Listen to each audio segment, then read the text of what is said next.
আমাদের ওয়ালটনের 3E8 ভাই নিচের ডিপ। এটা কিন্তু ভাই এটা কিন্তু সব শোরুমে নাই, এটা আপডেট। মানে অনেকের নিচের ডিপ পছন্দ। ইনভার্টার টেকনোলজির সবচেয়ে বড় 358 লিটার, 358 লিটার। এটাও খুব ডিসপ্লে। এটা উপরে নরমাল, নিচে ডিপ। এবং এটা দেখেন নরমালটা সাইজ ডিজাইনটা দেখেন খুব প্রিমিয়াম। এটা হচ্ছে ভেজিটেবল বক্স। হ্যাঁ, অটো খুলে যায়। আচ্ছা। এবং এর ভিতরে নিচে ডয়ার আছে। হ্যাঁ, একটা, দুইটা, তিনটা, চারটা ডয়ার আছে ভাই। 1 2 3 4। এখানে আবার একটা আইস ট্রে আছে।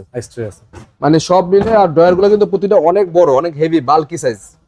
ঠিক আছে, আপনি চাইলে ডয়ার ছাড়া আপনি ইউজ করতে পারবেন। এটাও আমি বলবো এটা ভালো কম্বিনেশন করছে। যারা ডয়ার ফ্রিজ পছন্দ তাদের জন্য এটা বেস্ট একটা অপশন।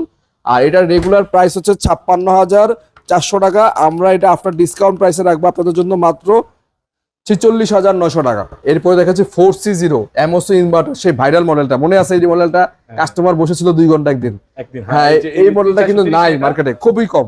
430 লিটার, সরি 430 লিটার এটা। হ্যাঁ, নন ফ্রস্টের মধ্যে বিশাল বড় ডিপ। যারা নো ফ্রস্ট লাভার, মানে সবচেয়ে বড় যে আমাদের ওপেন লাগবে তাদের জন্য এটা ডাবল ডোরের বিকল্প। এটা অনেক বড় ফ্রিজ। হ্যাঁ, 430 লিটার ডাবল ডোরের বিকল্প। ইকোজেন টেকনোলজি এবং ইনভার্টার টেকনোলজি ইউজ করা এটাতে। আচ্ছা, খুবই সুন্দর, মানে ডিজাইনটা খুবই সুন্দর এবং ভিতরে জায়গাও অনেক ভালো। এটা রেগুলার প্রাইস ভাইয়া 65,990। এটা আমরা আফটার ডিসকাউন্ট প্রাইসে রাখবো আপনাদের জন্য মাত্র 54,500 টাকা। 54,500 54,500 টাকা।